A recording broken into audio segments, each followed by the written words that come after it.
Was just like a dictator. सितंबर 8, 2025 ये date जो नेपाल के इतिहास में हमेशा के लिए याद रखी जाएगी। सिर्फ एक टिकटॉक बैन के अगेंस्ट स्टार्ट होने वाला प्रोटेस्ट इतना पावरफुल स्टॉर्म क्रिएट कर देगा, ये किसी ने नहीं सोचा था।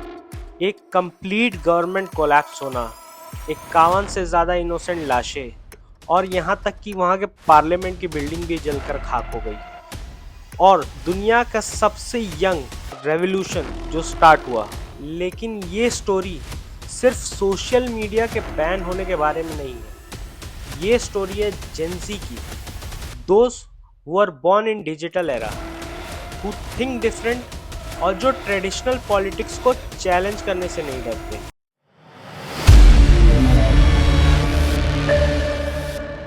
नेपाल एक ऐसा नेशन जहां तकरीबन 3 करोड़ की पॉपुलेशन है, जहां पे ऑलमोस्ट 40% से ज़्यादा लोग जेनजी कैटेगरी में आते हैं। ये वो जनरेशन है जो अर्थक्वेक के बाद रीबिल्ड हुई। ये वो कंट्री थी जो सोशल मीडिया के साथ बॉर्न हुई और जो करप्शन और नेपोटिज्म देख देख कर फ्रस्ट्रेटेड हो गई। 2025 तक नेपाल ऑलरेडी फेस कर रहा था मल्टीपल चैलेंजेस, जैसे यूथ अनएम्प्लॉयमेंट 20% से ऊपर, इकोनॉमी जो डिपेंडेंट थी गवर्नमेंट सब्सिडीज, रेमिटेंसेस और पॉलिटिकल इंस्टेबिलिटी थी, जहां पे 2008 से लेके 2025 तक तकरीबन 15 से ज्यादा गवर्नमेंट चेंज हो चुकी थी। आज की इस डिटेल्ड वीडियो में हम क्रोनोलॉजिकली देखेंगे कि कैसे एक सिंपल सोशल मीडिया बैन जो ट्रिगर बन गया, जेंजी के द्वारा ऑर्गेनाइज की हुई अनप्रेसिडेंटेड प्रोटेस्ट, गवर्नमेंट की वायलेंट रिस्पांस इस सिचुएशन को कैसे एस्केलेट करती है, यहां तक कि इंटरनेशनल अटेंशन और प्रेशर भी इस तरीके से बिल्ड हुआ कि हिस्टोरिक रिकग्निशन और नेपाल की फर्स्ट वुमेन पीएम अपॉइंट हुई।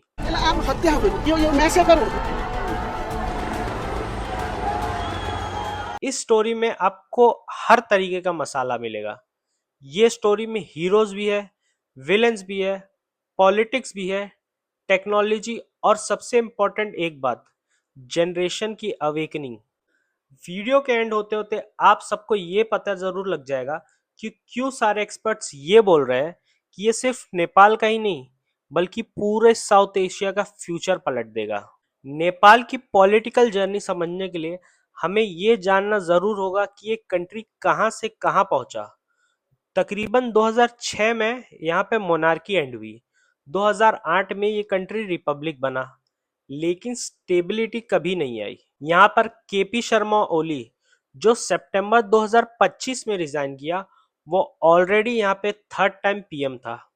नेपाल में गवर्नमेंट चेंज होती रहती थी जैसे कोई फैशन ट्रेंड, बट जेंजी को ये म्यूजिकल चेयर्स बिल्कुल भी एक्सेप्टेड नहीं था। नेपाल में सोशल मीडिया का जो पेनिट्रेशन था वो साउथ एशिया में सबसे हाईएस्ट पे था। तकरीबन 14.3 million active social media users थे, जो नेपाल की ऑलमोस्ट हाफ पॉपुलेशन से भी ज्यादा है।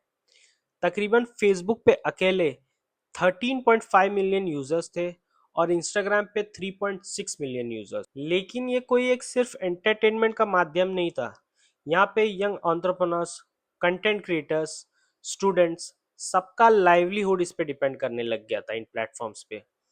कोविड के बाद तो डिजिटल इकोनॉमी नेपाल की लाइफलाइन बन गई थी, क्योंकि यहाँ की गवर्नमेंट इतनी करप्ट हो चुकी थी कि अनएम्प्लॉयमेंट उसके चरम सीमा पे थे। यहाँ के गवर्नमेंट का जस्टिफिकेशन ये था सोशल मीडिया बैन करने का कि प्लेटफॉर्म जो थे वो मिनिस्ट्री ऑफ कम्युनिकेशन के पास रजिस्टर्ड नहीं थे। सुप्रीम कोर्ट के द्वारा 2024 में ये ऑर्डर दिया गया कि सारे प्लेटफॉर्म जितने भी है, यानी कि टिकटॉक, इंस्टाग्राम, फेसबुक, सबको, सारे प्लेटफॉर्म्स को रजिस्टर करना होगा, उनको ये मॉनिटर करने के लिए कि वहां पे कोई अनडिजायरेबल कंटेंट नहीं था। बेसिकली ये सारे पछेड़ों में सबसे बड़ी बात ये सामने उभर के आई, जो सबसे बड़ा ट्रिगर पॉइंट बना, नेपो किड्स का मूवमेंट। अगस्त 2025 में सोशल मीडिया पे वायरल होने वाले बहुत सारे पॉलिटिशियंस, पावरफुल फैमिलीज के बच्चे जो अपनी लाइफस्टाइल को काफी एक्स्ट्रावैगेंट तरीके से शो ऑफ करने लगे, जो यूथ थे, जो गरीब थे, उनके लिए काफी दर्दनाक साबित हुआ। Designer clothes, luxury cars, foreign trips, यहाँ तक कि नेपाल का जो कॉमन यूथ अनएम्प्लॉयमेंट से जूझ रहा था, वो ये सारा फेस कर रहा था। जेंजी ने स्टार्ट किया हैशटैग नेपोकिड्स नेपाल हैशटैग कैंपेन। इसी सब के बीच में सूडान गुरुंग हामी नेपाल करके पार्टी थी, जिसके प्रेसिडेंट ने एक कैंपेन ऑर्गेनाइज किया जो था online campaign against basically display of wealth के। लेकिन आयरॉनिकली जिस सोशल मीडिया पे ये मूवमेंट वायरल हुई, वही बैन कर दिया गया। 28 अगस्त 2025 के दिन गवर्नमेंट ने एक पब्लिक इशू नोटिस किया, जहां पे उसने 7 दिन की डेडलाइन दी कि या तो रजिस्टर हो जाओ या तो बैन हो जाओ। तो टिकटॉक और वाइबर जैसे सोशल मीडिया प्लेटफॉर्म्स ने इन सारे पॉलिसीज को कंप्लाई करते हुए अपने आप को रजिस्टर कर लिया। लेकिन अदर प्लेटफॉर्म जैसे मेटा के फेसबुक, इंस्टाग्राम, व्हाट्सएप, यहाँ तक के गूगल के यूट्यूब ने भी और एक्स ट्विटर प्लेटफॉर्म ने भी, इन सब ने इसको बिल्कुल ही इग्नोर कर दिया। फिर आता है सितंबर 4 2025, जो गवर्नमेंट ने डेडलाइन दी थी वो खत्म हो चुकी थी। तुरंत ही 26 प्लेटफॉर्म्स को इमीडिएटली ब्लॉक कर दिया। पर प्लेटफॉर्म जैसे टिकटॉक वो एक्सेसिबल था, जो आयरॉनिकली बिगेस्ट प्रोटेस्ट टूल बन गया। अब आप ये सोचिए कि जो यंग कंटेंट क्रिएटर्स थे हमारे जैसे, उन लोगों के पास एक तो ऑलरेडी एम्प्लॉयमेंट नहीं था, किसी ना किसी तरीके से उन लोग डिजिटल प्लेटफॉर्म्स का यूज करके अपना काम स्टार्ट किए उन्होंने। बट यंग कंटेंट क्रिएटर्स को जो रिसेंटली मोनेटाइजेशन में स्टार्ट किए गए थे उनके कैटेगरीज, फेसबुक पे उनका कंप्लीट इनकम सोर्स बिल्कुल ही कट हो गया ओवरनाइट। अब स्टूडेंट्स थे जो ऑनलाइन क्लासेस अटेंड करते थे, वो भी डिस्टर्ब हो गए।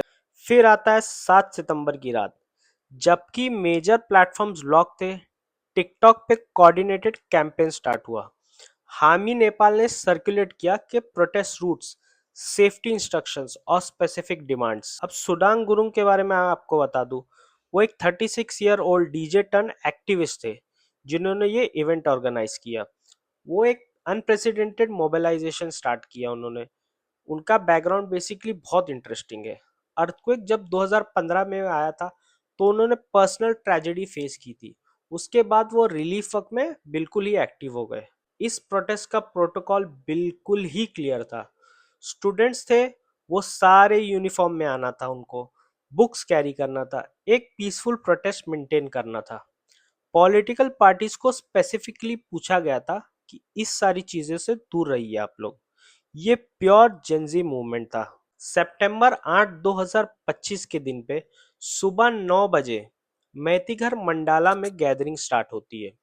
बेसिकली मैतीघर काठमांडू का मोस्ट आइकॉनिक लैंडमार्क था, जहां हिस्टोरिकली प्रोटेस्ट होते थे। लेकिन ये जो प्रोटेस्ट हुआ था, ये सारे प्रोटेस्ट से बिल्कुल ही अलग था। स्कूल यूनिफॉर्म्स में स्टूडेंट्स, कॉलेज स्टूडेंट्स बैकपैक के साथ, यहाँ तक कि यंग प्रोफेशनल्स सब एक साथ जमा हो गए। बैनर्स पे क्लियरली लिखा हुआ था कि shut down corruption, not social media. Priya Basyal एक 22 साल की ग्रेजुएट स्टूडेंट, जिन्होंने ये सारा वाक्य एंड में डिस्क्राइब करते हुए ये कहा कि जो नंबर्स थे वो काफी स्ट्राइकिंग थे, बट जैसे जैसे दिन प्रोग्रेस करने लगा, एक इंडिविजुअल और मोटरसाइकिल का group started infiltrating the crowd. तकरीबन दोपहर 1 बजे के टाइम सिचुएशन इतनी एस्केलेट हो गई कि जो पीसफुल मार्च था from Maitighar to new Baneshwar, suddenly turn हो गया ऑनवर्ड्स फेडरल पार्लियामेंट बिल्डिंग। यहाँ इंटरेस्टिंग ट्विस्ट ये है कि जो ओरिजिनल जेंजी प्रोटेस्टर्स थे, उन्होंने ये क्लेम करते हुए कहा कि एक्सटर्नल एलिमेंट्स ने उनका मूवमेंट था वो हाईजैक कर लिया। यहाँ तक कि एक प्रोटेस्टर ने स्टोन फेंका सीसीटीवी कैमरा के ऊपर, और पुलिस ने रिस्पॉन्ड करते हुए लाइव एम्यूनिशन। अनिल बनिया जो हामी नेपाल के ऑर्गेनाइजर थे, उन्होंने अपने स्टेटमेंट में बाद में ये कहा था कि जो एक्सटर्नल फोर्सेस और पॉलिटिकल पार्टीज के कैडर्स थे, उन्होंने ये पीसफुल प्रोटेस्ट को हाईजैक कर लिया। पर stones doesn't justify live ammunition response. तकरीबन 3:30 बजे क्रैकडाउन शुरू होता है। गवर्नमेंट ने इम्पोज किया कर्फ्यू इन सेंसिटिव एरियाज, मगर प्रोटेस्टर्स ने बिल्कुल भी डर नहीं दिखाया इसमें।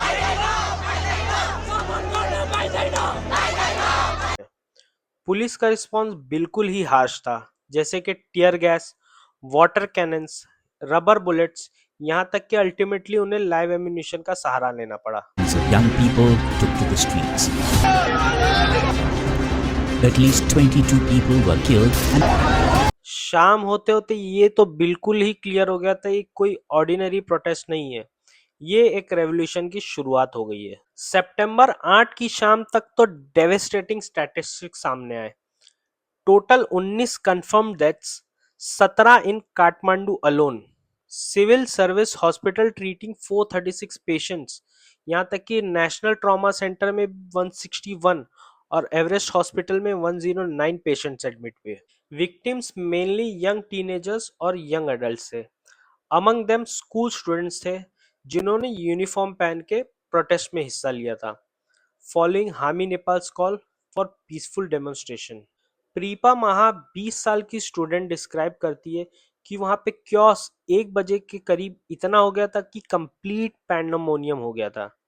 टियर गैस और यहाँ तक के रबर बुलेट्स के बीच हमें एलीज में सेफ्टी ढूंढ रहे थे। शाम में एक हेस्टी गवर्नमेंट मीटिंग होती है जहाँ पे होम मिनिस्टर रमेश लेखक रिजाइन कर दिया। Communication minister Prithvi Subba Gurung announce किया सोशल मीडिया बैन लिफ्ट कर दिया जाएगा। बट जैसे कहते ना, it's too little too late, damage already हो चुका था। जेंजी प्रोटेस्टर्स क्लियर मैसेज दे चुके थे कि सोशल मीडिया बैन जो उनका ट्रिगर था वो एक्चुअल में वो इशू नहीं था, उनका मेन इशू था रियल इशू जो गवर्नमेंट के करप्शन के अगेंस्ट था। सितंबर 9 2025 के दिन नेपाल के मॉडर्न हिस्ट्री का डार्केस्ट डे बन गया। प्रोटेस्टर्स ने सेट फायर कर दिया। प्रोटेस्टर्स ने तो सीधा पार्लियामेंट बिल्डिंग को ही जला दिया। यहाँ तक कि फेडरल पार्लियामेंट डेमोक्रेसी का जो सिंबल था थिक ब्लैक स्मोक में एनगल्फ हो गया। सिंगा दुर्बर पैलेस जो नेपाल के गवर्नमेंट की सीट थी वो भी डैमेज कर दी। यहाँ तक कि political party headquarters including Nepali Congress office जो उनका टारगेट बेन था, फॉर्मर पीएम शेर बहादुर ड्यूबा का रेसिडेंट भी अटैक हो गया। ये जो वायलेंस ओरिजिनल में हुई थी वो जेंजी प्रोटेस्ट का बिल्कुल भी इसमें कोई इंटेंशन नहीं था। यहाँ तक कि सुडान गुरुंग ने अपने प्रेस कॉन्फ्रेंस में बाद में ये भी कहा कि जो मूवमेंट थी वो हाईजैक हो गई थी, ऑपर्चुनिस्ट और पॉलिटिकल पार्टीज ने इसके एलिमेंट्स यूज किए। सितंबर 9 की शाम तक तो कियोस अपने पीक पर पहुंच गया था। पुलिस रिपोर्ट के हिसाब से तो तकरीबन 13,500 कैदी एस्केप होकर भाग गए जो मल्टीपल प्रिजन से प्रिजन तोड़ के भाग गए। यहाँ तक कि 12,533 स्टिल मिसिंग है। यहाँ तक कि भागे हुए प्रिजनर्स कुछ ये भी कोशिश कर रहे थे कि वो इंडियन बॉर्डर पार करके इंडिया में चले जाए, बट इंडियन बॉर्डर के जो फोर्सेस थे उन्होंने मल्टीपल इंडिविजुअल्स को कैप्चर किया। यहाँ तक कि 9 इनमेट्स की जान चले गई इसमें। आर्मी डिप्लॉयमेंट इनएविटेबल हो गई। यहाँ तक कि चीफ ऑफ आर्मी ने उनको वार्निंग भी दे दी कि if unrest continues all institutions are prepared to regain control of Nepal. सितंबर 9 2025 की शाम को एक हिस्टोरिक अनाउंसमेंट होता है। Prime minister KP Sharma Oli ने सोशल मीडिया पे अपना रेजिग्नेशन लेटर शेयर कर दिया, citing extraordinary situation in the country. Oli who was serving his third term as PM, उन्होंने एक्नॉलेज करते हुए ये भी बोला कि ये गवर्नमेंट का फेलियर था कि ये क्राइसिस को वो कैसे हैंडल करते। यहाँ तक कि उनके सही 4 और मिनिस्टर्स ने रिजाइन कर दिया। Protest is not against the social media ban. All the Nepalese citizens are fed up of corruption. This is against the big corruption that these ministers have done for the past 2 decades. Every youth are going outside the country, so we want to protect our youth and make the country. ओली के resignation के बाद नेपाल का जो power था वो एक vacuum में चले गया। नो क्लियर सक्सेसर, यहाँ तक कि पार्लियामेंट तक डैमेज हो गए थे। मल्टीपल मिनिस्टर्स ने तो रिजाइन भी कर दिया था। आर्मी कंट्रोल कर रहा था streets, but constitutional crisis evident हो गया था। जेंजी प्रोटेस्टर्स ने सेलिब्रेट करने लगा पीएम का डाउनफॉल, बट क्वेश्चन अभी भी ये रिमेन करता था कि व्हाट्स नेक्स्ट, क्या रेवोल्यूशन सक्सेसफुल हो गया या एनार्की स्टार्ट हो गई। अब यहाँ पे सबसे फैसिनेटिंग पार्ट आता है, कैसे चूज किया गया एक नया leader. Traditional political parties completely sidelined हो गई। जेंजी ने यूज किया Discord, gaming app popular among young people. तो इस डिस्कॉर्ड के सर्वर पर सुडांग गुरुंग और उनकी टीम ने कंडक्ट किया एक इम्प्रॉम्प्टू ऑनलाइन वोटिंग, जहां पे मल्टीपल कैंडिडेट्स डिस्कस किए गए। But the name that came up consistently वो था सुशीला कार्की, एक 73 साल की पूर्व चीफ जस्टिस, जो जानी जाती थी अपने एंटी करप्शन के स्टैंड के लिए और इंटीग्रिटी के लिए। बट आयरनी ये है कि ओल्ड स्कूल जज को क्यों चूज किया गया by mostly tech savvy generation. सितंबर 12 2025 में एक हिस्टोरिक मोमेंट आता है। प्रेसिडेंट रामचंद्रा पौडल अनाउंस करते हैं कि सुशीला कर्की अब इंटरिम प्राइम मिनिस्टर है। बेसिकली वो नेपाल की पहली वुमेन हेड ऑफ गवर्नमेंट थी।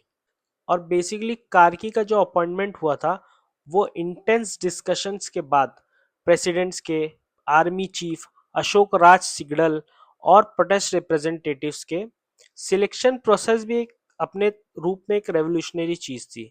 Civil society and youth protesters directly involved थे एक लीडर चूज करने में। तो जैसे मैंने पहले पूछा था कि जेंजी प्रोटेस्टर्स और इतनी पुरानी महिला को उन्होंने क्यों चूज किया, तो जेंजी प्रोटेस्टर्स ने स्पेसिफिकली कर्की को इसलिए चूज किया because of her clean image. During her tenure as justice 2016 से लेकर 2017 तक she was known for strict anti corruption measures. अब जानते हैं कि इस प्रोटेस्ट का क्या क्या डैमेज हुआ। तकरीबन फाइनल डेथ टोल पता चली 51 पीपल, 1300 से ज्यादा लोग इंजर्ड, थाउजेंड्स ऑफ करोड़ की प्रॉपर्टीज डैमेज्ड। यहाँ तक कि नेपाल की इकोनॉमी ऑलरेडी जो इतनी स्ट्रगल कर रही थी वो फर्दर स्टेप बैक फेस कर रही थी। रिकवरी प्रोसेस स्लो था, पार्लियामेंट बिल्डिंग रीबिल्ड करना पड़ेगा, कॉन्स्टिट्यूशनल इंस्टीट्यूशंस रीस्टार्ट करने होंगे।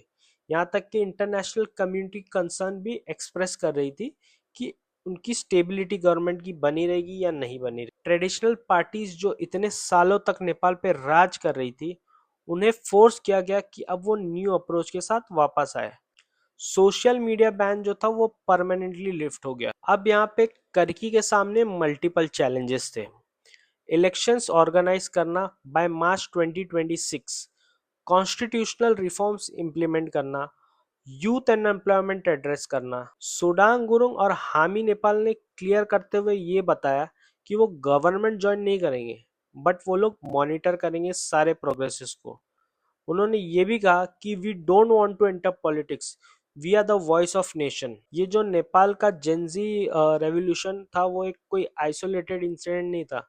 सिमिलर मूवमेंट्स श्रीलंका में भी हुए थे तकरीबन 2022 में। यहाँ तक कि बांग्लादेश में भी रिसेंट मंथ्स में और अदर साउथ एशियन कंट्रीज में भी इमर्जिंग थे। अब एक्सपर्ट्स भी ये प्रेडिक्ट करने लग गए कि जो पैटर्न था वो कंटिन्यू होगा। यंग पॉपुलेशन, सोशल मीडिया की जो कनेक्टिविटी है और जो इकोनॉमिक फ्रस्ट्रेशन है ये कभी ना कभी कॉम्बिनेशन बन के एक एक्सप्लोजन बन सकता है हर रीजन में। नेपाल के जो प्रोटेस्ट थे उन्होंने बेसिकली ये प्रूफ किया जो डिजिटल नेटिव्स है वो डिफरेंट अप्रोच यूज करके पॉलिटिक्स में बहुत सारे चेंजेस ला सकते हैं। ट्रेडिशनल हायरार्कीज को चैलेंज करते हैं और ट्रांसपेरेंसी डिमांड करते हैं। अब इस मूवमेंट से हमें की टेकअवेज क्या क्या मिलते हैं। First is digital democracy. Social media ban करने से मूवमेंट सप्रेस नहीं होते बल्कि ऑल्टरनेटिव प्लेटफॉर्म्स में माइग्रेट हो जाते हैं। Second, generational politics. जेंजी का जो पॉलिटिकल अप्रोच था वो फंडामेंटली डिफरेंट है। Direct action, transparency, anti corruption focus. तीसरी जो चीज है सिस्टम का फेलियर। ट्रेडिशनल पॉलिटिकल एस्टैब्लिशमेंट्स है वो बेसिकली फेल कर गई when face with digital native fascism. चौथी चीज इंटरनेशनल अटेंशन। स्मॉल कंट्रीज की मूवमेंट्स को भी ग्लोबल इम्पैक्ट मिल गया। सोशल मीडिया का ये जमाना है भाई, यहाँ पे सब होता है। बट ये सारे सक्सेस के सेलिब्रेशन के पीछे हम विक्टिम्स को नहीं भूल सकते।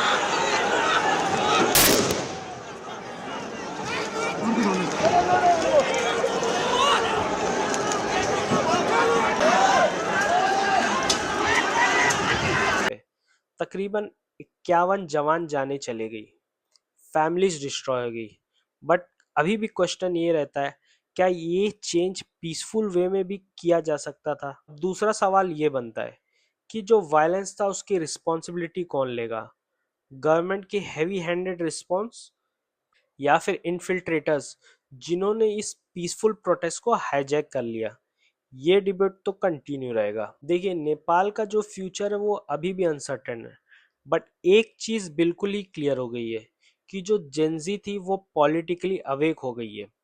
ट्रेडिशनल पॉलिटिक्स का मोनोपोली चैलेंज हो गया। दोस्तों, ये नेपाल की स्टोरी नहीं है, ये हमारा फ्यूचर है, जहाँ पे डिजिटल नेटिव्स डेमोक्रेसी को रीशेप करेंगे, जहाँ पे यूथ रिफ्यूज करेगा करप्शन एक्सेप्ट करना, जहाँ पे चेंज इनएविटेबल होगा। मुझे कमेंट्स में ज़रूर बताइए, क्या आपको लगता है कि ये सिमिलर मूवमेंट्स कभी इंडिया में हो सकता है? क्या ये पॉसिबल है? लाइक और सब्सक्राइब कीजिए और इस वीडियो को शेयर करना बिल्कुल ना भूलिए। मैं ऐसे ही बहुत सारे डीप डाइव एनालिसिस आपके लिए लाता रहूँगा। Till then, stay peaceful, stay healthy, bye bye.